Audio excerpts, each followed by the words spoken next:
आपकी आवाज में आज बात एमपी में उपचुनाव से पहले शुरू हुई जांच की सियासत की। एमपी में उपचुनावों की रणभेरी कभी भी बच सकती है, आज नहीं तो कल, मगर जल्दी ही उपचुनावों का ऐलान हो सकता है। ऐसे में उपचुनाव से पहले नई सरकार ने अब पुरानी सरकार को घेरने के लिए जांच का सहारा लिया है। सीएम शिवराज ने 3 मंत्रियों की समिति बना दी है, जो कमलनाथ सरकार के दौर में किए गए फैसलों, टेंडर्स और तबादलों की जांच करेगी। इस समिति की बैठक भी हुई। इस जांच वाली सियासत पर अब वार पलटवार भी जमकर हो रहा है। कई सवाल होंगे जिनके जवाब जानने की कोशिश करेंगे। खास और बड़ा पैनल भी हमारे साथ जुड़ेगा, लेकिन आइए सबसे पहले एक रिपोर्ट देखते हैं।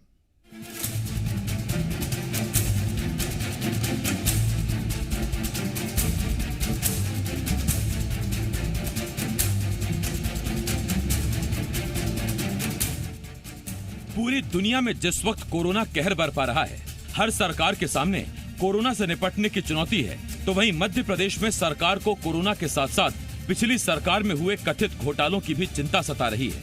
इसीलिए अब शिवराज सरकार पिछली कमलनाथ सरकार में किए गए फैसलों, टेंडर्स और तबादलों की जांच कराने जा रही है। एमपी की सियासी फिजा में इस जांच की खबर तब सामने आई थी जब गृह और स्वास्थ्य मंत्री नरोत्तम मिश्रा ने पिछली सरकार के कार्यकाल में जमकर भ्रष्टाचार करने के आरोप लगाए और सीएम शिवराज से मंत्रियों की समिति बनाकर इनकी जांच की मांग की थी। सीएम शिवराज ने भी देरी नहीं की और 3 मंत्रियों नरोत्तम मिश्रा, तुलसी सिलावट और कमल पटेल को जांच का जिम्मा सौंप दिया। खास बात यह कि इस समिति में शामिल तुलसी सिलावट कमलनाथ सरकार में भी स्वास्थ्य मंत्री थे। खैर, सीएम की बनाई जांच समिति की आज पहली बैठक हुई, जिसमें उन बिंदुओं को तय किया गया जिन पर पिछली सरकार के फैसलों की जांच कराई जाएगी। आपको बताते हैं जांच के लिए क्या बिंदु तय किए गए। 2 से लेकर 20 मार्च तक के सारे तबादलों, टेंडर्स और फैसलों की जांच कराई जाएगी। इसके लिए सारी फाइलें मंगाई गई हैं। आंगनबाड़ी कार्यकर्ताओं को बांटे जाने वाले मोबाइल खरीदी की भी जांच होगी। जनसंपर्क में यूवी प्रिंटिंग के काम की भी फाइलें मंगा ली गई हैं। इनकी भी जांच कराई जाएगी। मुख्यमंत्री फसल ऋण योजना के प्रोग्रेसिव कंसल्टेंट की जानकारी मंगाई गई है। ईओडब्ल्यू में की गई अब तक की सारी शिकायतों की जानकारी मंगाई गई है। सरकार के अल्पमत में आने के बाद किए गए सारे फैसलों की जानकारी मंगाई गई है। इसके साथ ही पीडब्ल्यूडी, पीएचई विभाग के फैसलों की भी जानकारी मंगाई गई है। जब सरकार को गवर्नर ने कह दिया कि ये अल्पमत की सरकार है और आप तड़ातड़ फैसले कर रहे थे, जब आपके मंत्रिमंडल के आधा दर्जन मंत्रियों के इस्तीफे राज्यपाल ने स्वीकार कर लिए, जब आपके विधायकों के 22 विधायक मध्य प्रदेश से बाहर चले गए, उसके बाद अल्पमत की सरकार अगर फैसले करती है और जनता की गाड़ी कमाई को लुटाती है, तो वो विषय जांच के योग्य तो बनता है। एमपी में कमलनाथ सरकार के वक्त में किए गए फैसलों की जांच अब मंत्रियों की समिति करेगी। सरकार के इस फैसले के बाद पूर्व मुख्यमंत्री कमलनाथ ने जी मध्य प्रदेश छत्तीसगढ़ से खास बातचीत में कहा कि सरकार को जांच करनी है तो कर ले। ये सारे घोटाले मुझे तो समझ नहीं आता था मैं कहां से शुरू करूं, पर हमने शुरू करी थी। 12 महीने में ये जांच समाप्त नहीं हो पाई। अगर और समय होता, साल भर और होता, तो ये सब बातें जनता के सामने आ जाती। और आज ये जितना आरोप लगाना चाहते हैं ये लगाएं। मैं कहता हूं, मैं स्वागत करता हूं। हमारी सरकार भी बड़ी खुली सरकार थी। 12 महीने में अगर ये कोई आरोप लगाना चाहते, स्वागत है इनका। नई सरकार पुरानी सरकार के फैसलों की जांच कराएगी, मगर खास बात यह है कि ये जांच उस वक्त में हो रही है जब एमपी में कुल 24 सीटों पर उपचुनाव होने हैं। सवाल ये है, क्या इसी वजह से जांच की आंच लगाई जा रही है? सवाल ये भी, क्या जांच समिति चुनाव तक जांच ही करती रहेगी या चुनाव से पहले कोई फाइनल रिपोर्ट भी आएगी? ब्यूरो रिपोर्ट, जी मीडिया।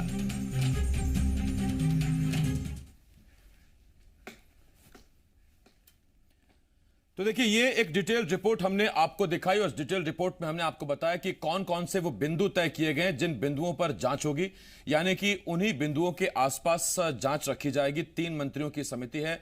लेकिन आपको यह भी बता दें कि पूर्व मुख्यमंत्री कमलनाथ ने जी मध्य प्रदेश छत्तीसगढ़ से खास बातचीत में जांच पर तो कहा कि जांच कराना चाहें तो करा लें, लेकिन साथ ही उन्होंने यह भी कहा कि कमलनाथ की 15 महीने की सरकार और शिवराज का 15 साल का काम जनता बेहतर जानती है। भ्रष्टाचार कहां हुए, किसने काम किया।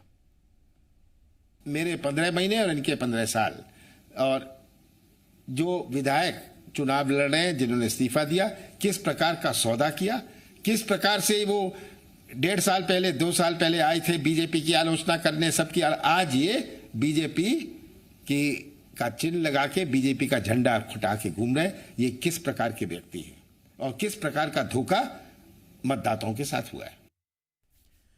तो निशाना साधा शिवराज सरकार पर भी, निशाना साधा उन लोगों पर भी जो कांग्रेस छोड़कर बीजेपी में शामिल हुए। दो खास मेहमान इस वक्त हमारे साथ जुड़ रहे हैं। हमारे साथ पूर्व मंत्री बीजेपी के नेता लाल सिंह आर्य जी, इसके साथ साथ पूर्व मंत्री कांग्रेस के विधायक पीसी शर्मा जी भी हमारे साथ जुड़ रहे हैं, और साथ ही हरीश दिवेकर एसोसिएट एडिटर जी मध्य प्रदेश छत्तीसगढ़ हमारे साथ जुड़ रहे हैं। पीसी शर्मा जी और लाल सिंह आर्य साहब, बहुत बहुत स्वागत है आपका। सबसे पहला सवाल लाल सिंह आर्य साहब आपसे। लाल सिंह आर्य साहब, दुनिया कोरोना से जूझ रही है और आपको इस वक्त कोरोना की चिंता तो है, साथ में आपको चिंता है पिछली सरकार के किए गए घोटालों की, टेंडर्स की, तबादलों की। आप ही की भाषा में दोहरी जिम्मेदारी है। आसिफ जी, सरकार का मतलब ये नहीं है कि आंख बंद करके बैठ जाना।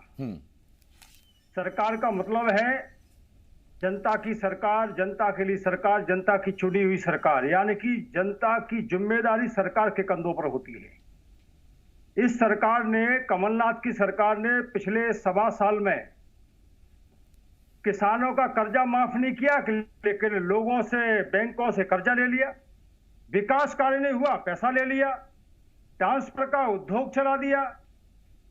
कुल मिलाकर आकंठ भ्रष्टाचार में डूबी कमलनाथ जी की सरकार कोई भी जनहित के काम नहीं कर पाई, फिर भी इन्होंने ऋण क्यों ले लिया हजारों करोड़ रुपए का। इसका मतलब यह है कि वो पैसा कहीं खर्च नहीं हुआ और मध्य प्रदेश के रेतों से, खदानों से, आबकारी से जो पैसा आया, आखिर ये पैसा चला कहां गया? क्योंकि विकास जीरो खड़ा था।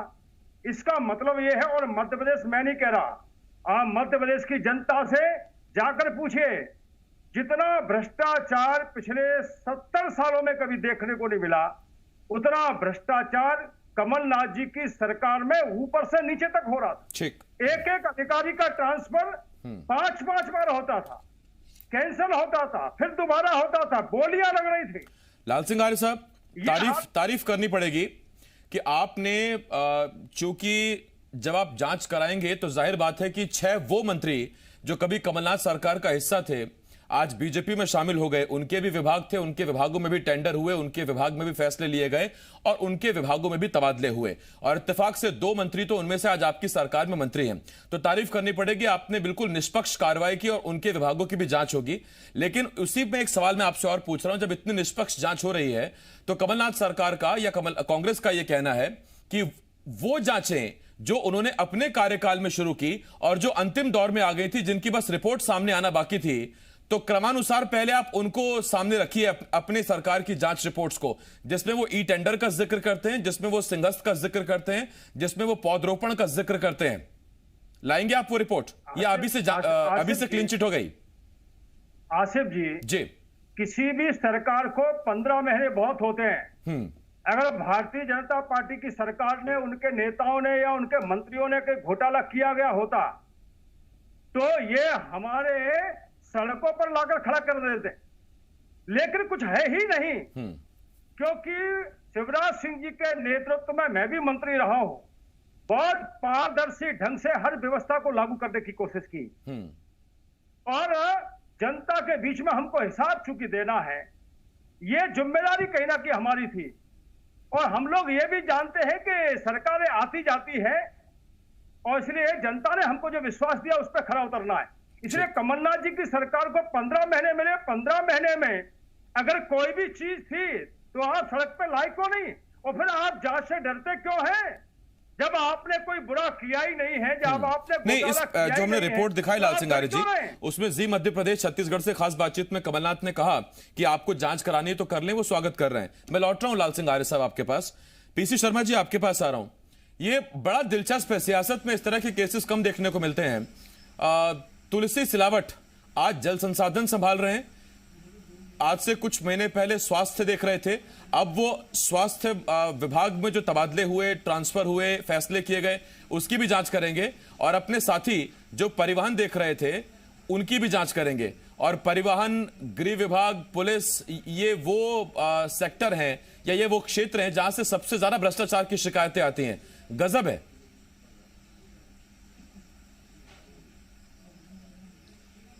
निश्चित तौर पर मैं सोचता हूँ मेरे लिए कुछ कहने के लिए तो बचा नहीं है, क्योंकि हमारे पूर्व मुख्यमंत्री कमलनाथ जी ने साफ कह दिया है कि हम तैयार हैं, स्वागत है हर तरह की जांच भारतीय जनता पार्टी की सरकार करे। इनको अभी 3 महीने नहीं हुए हैं और जैसे ही शिवराज जी ने मंत्रिमंडल की शपथ ली, यहाँ कोरोना हावी हो गया और कोरोना की वजह से आज 245 लोगों की जान चली गई। इसमें डॉक्टर, नर्स, हमारे टीआई और भी अधिकारी बहुत से जो लड़ाई लड़ रहे थे, उन कईयों की जान चली गई। और हिंदुस्तान में कोरोना में डेथ के मामले में नंबर 3 पे है मध्य प्रदेश। लेकिन इनको कोरोना से लड़ने की फिक्र नहीं है, इनको इस बात की फिक्र नहीं है कि जो मजदूर पैदल जा रहा है उसके पैरों में छाला है, बैल बेच दिया भूख के मारे आधी कीमत में, आदमी उसमें जुट गया, बच्चे बारी बारी से अपनी बहन को ले जा रहे हैं, पैदल चल रहे हैं, कहीं खाने की व्यवस्था नहीं। सेंधवा में लाठीचार्ज हो गया, अभी आज 6 फिर सागर में उनकी जान चली गई, उसके पहले गुना में चली गई, रेल से कट गए। लेकिन उसकी कोई व्यवस्था नहीं करना, केवल घोषणाएं। एक बार फिर घोषणा मुख्यमंत्री आ गया है मध्य प्रदेश में और 3 महीने में न जाने कितने इन्होंने ट्रांसफर कर दिए। उतने जितने 15 महीने में नहीं हो उतने ये 2 महीनों में इन्होंने ट्रांसफर कर दिए। और एक आबकारी विभाग का तो मुझे पता लगा 35 करोड़ में वो पद कोई था गया हुआ है ग्वालियर का। और मुझे समझ नहीं आता जांच का ही कराएंगे। बड़े उस्ताद लोग हैं ये आसिफ जी, इनने ये जो 6 मंत्री बने हैं और बाकी जो बनने वाले हैं इनको भी इसमें कटघरे में डाल दिया है। इनको डराते रहेंगे। दूसरा, इनको भरोसा नहीं है कि ये जो 22 चुनाव के बाद हम लोग आएंगे कि नहीं आएंगे, इसलिए जो कुछ करना है अभी कर डालो। ठीक, पीसी शर्मा जी, मेरा आपसे एक सवाल और। लाल सिंह आर्य साहब, आऊंगा मैं आपके पास अभी लोगों का इलाज करा सकते थे। उससे पहले पीसी शर्मा जी खत्म हो गई है, आज मजदूरी नहीं है लोगों के पास। ठीक, पीसी शर्मा जी, मंदिर बंद पड़े हैं, गुरुद्वारे बंद पड़े हैं, शर्मा जी ये सब बंद पड़े हैं, लेकिन उन सब चीज की फिक्र नहीं है। शर्मा जी, आप जब विपक्ष में थे तो बड़ी जोरों शोरों से मुद्दा उठाया जाता था, सिंहस्थ की जांच कराएंगे, नर्मदा उसके आसपास पौधरोपण की जांच कराएंगे, ई टेंडर की जांच कराएंगे। फिर सदन में कहते हैं कि सिंहस्थ में तो घोटाला हुआ नहीं।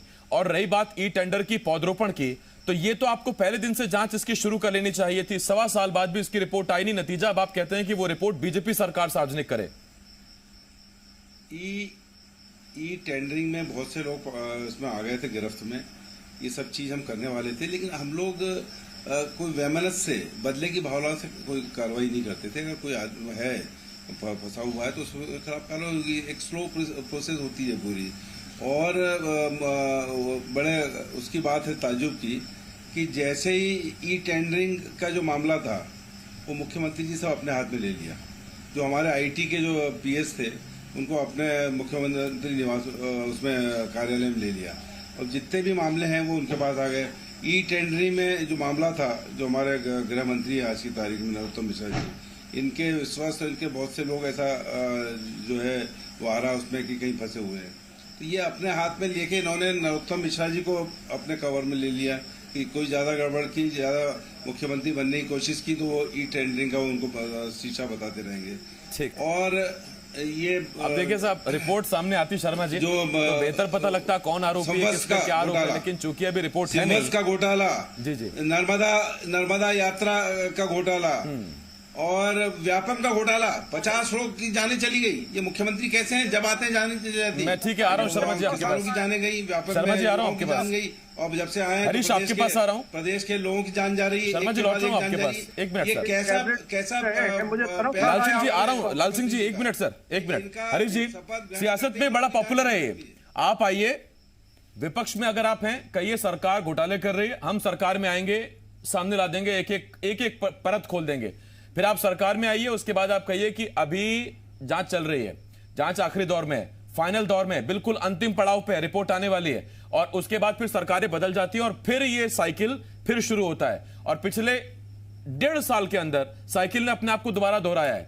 इस बार जांच का वादा कोई और कर रहा है, अब आरोपी पक्ष कोई और है।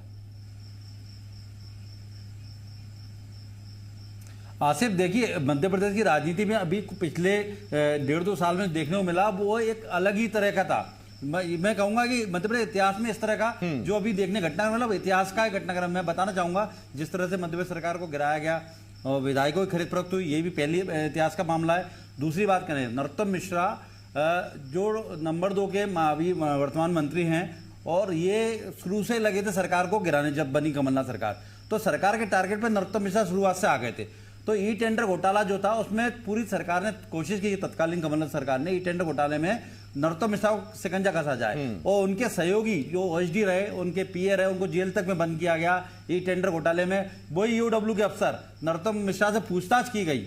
अब जब सरकार पलटी खाई, जैसे सियासत का खेल होता है, और बड़ा अजीब खेल है, इतनी जल्दी सरकार पलटी खा जाए किसी ने सोचा नहीं था। और नरोत्तम मिश्रा का भाग्य प्रबल है और किस्मत से गृह मंत्री भी बन गए। उन्होंने ही पैरवी की कि साहब जांच होनी चाहिए कमलनाथ सरकार की कार्यकाल की, और जांच होने के बाद बदलापुर पार्ट 2 कहेंगे हम इसको, ये जांच नहीं है। पहले बदलापुर पार्ट 1 कमलनाथ सरकार में देखने को मिला कि नरोत्तम मिश्रा उनकी सरकार गिरा रहे, घेर लो। फिर बदलापुर पार्ट 2 आ गया, नरोत्तम मिश्रा खुद गृह मंत्री बन गए, ईओडब्ल्यू पुलिस उनके हाथ में आ गई। उन्होंने कहा हम जांच करेंगे, तो जांच क्या करेंगे, जनसंपर्क की जांच करेंगे। जांच में कौन कौन लिया, सज्जन वर्मा जो कमलनाथ के खास हैं, पीसी शर्मा जनसंपर्क में जो बैठे हुए हमारे साथ अभी मंच में गेस्ट हैं, वो पीडब्ल्यूडी में तो सज्जन वर्मा आ गए। इसके बाद सचिन यादव आ गए। और कुल मिला के अब देखेंगे तो तुलसी सिलावट ये नहीं बच पाएंगे। इनके तबादले सबसे ज्यादा स्वास्थ्य विभाग में हुए। बिल्कुल, मैं वही सवाल हरीश इस वक्त लाल सिंह आर्य जी से पूछना चाह रहा हूं।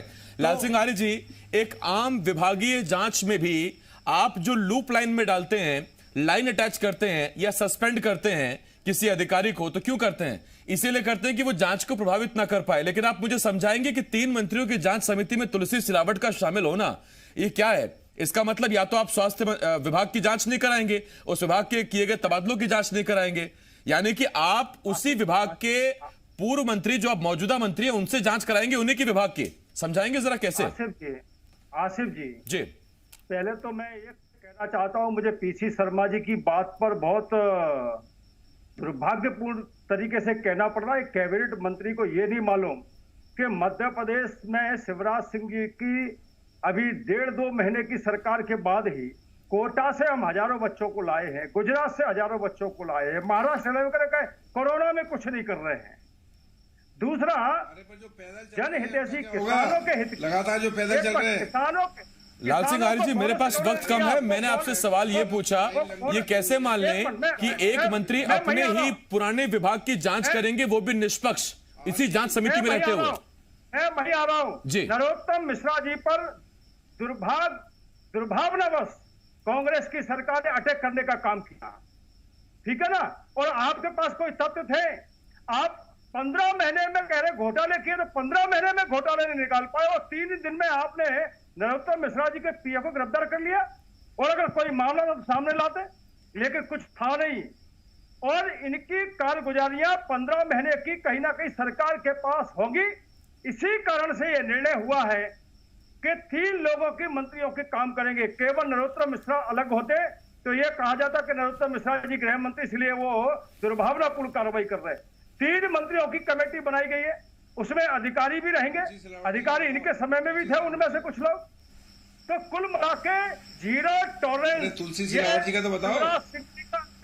नहीं बताएंगे पीसी शर्मा साहब, खैर आप भी नहीं बताते सर, वो भी नहीं बताएंगे। पीसी शर्मा साहब, मैं आपके पास आ रहा हूं, और ये जो एक सवाल पूछा है लाल सिंह आर्य जी ने, ये पीसी शर्मा साहब एक सवाल पूछा लाल सिंह आर्य साहब ने, वो ये पूछ रहे हैं कि आप 3 महीने में नरोत्तम मिश्रा के खासम खास को जेल पहुंचा देते हैं, ईओडब्ल्यू की उन पर जांच बैठा देते हैं, उनकी पूछताछ करवा देते हैं, और 15 महीने में किसी मामले का खुलासा नहीं करते। एक और मामला मुझे याद आ गया, एक सीडी कांड पकड़ा गया मध्य प्रदेश में, उस वक्त आपके ही मुझे बयान याद हैं। पीसी शर्मा साहब उस वक्त मंत्री रहते, मैंने आपसे बहुत सारे इंटरव्यूज किए, आपने कई इंटरव्यूज में मुझसे कहा कि देखिए इसमें इतनी बड़ी बड़ी मछलियां हैं कि इनका संगठन हिल जाएगा। कहां है वो नाम सर?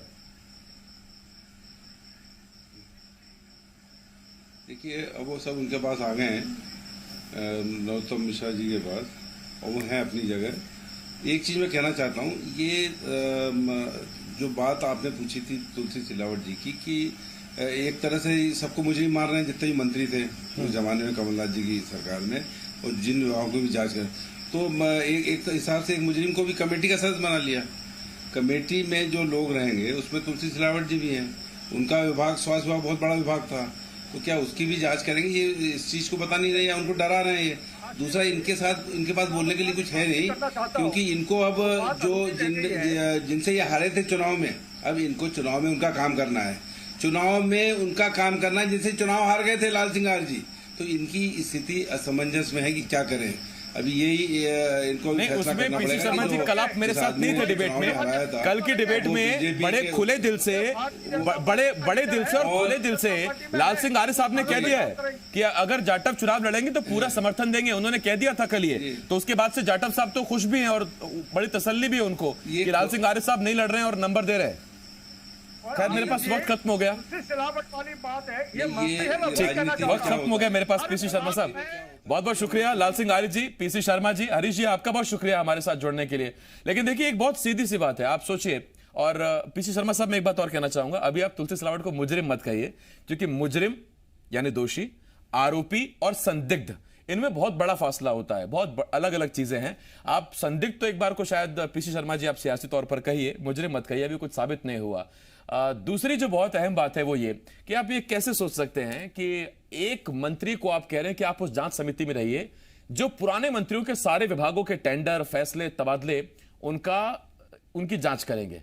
उपचुनावों से पहले क्या जांच की जल्दबाजी है? ये जांच की आंच क्या उपचुनावों के लिए है? ये वो तमाम सवाल हैं जो हम पूछने की कोशिश कर रहे थे, जिनके जवाब हम जानना चाहते थे। बाकी आप जानते हैं कि सियासतदान अमूमन जवाब वही देना चाहते हैं जो वो देना चाहते हैं। खैर, एक छोटे से ब्रेक के लिए हमें यहां रुकना होगा। बहुत जल्द लौट रहे हैं।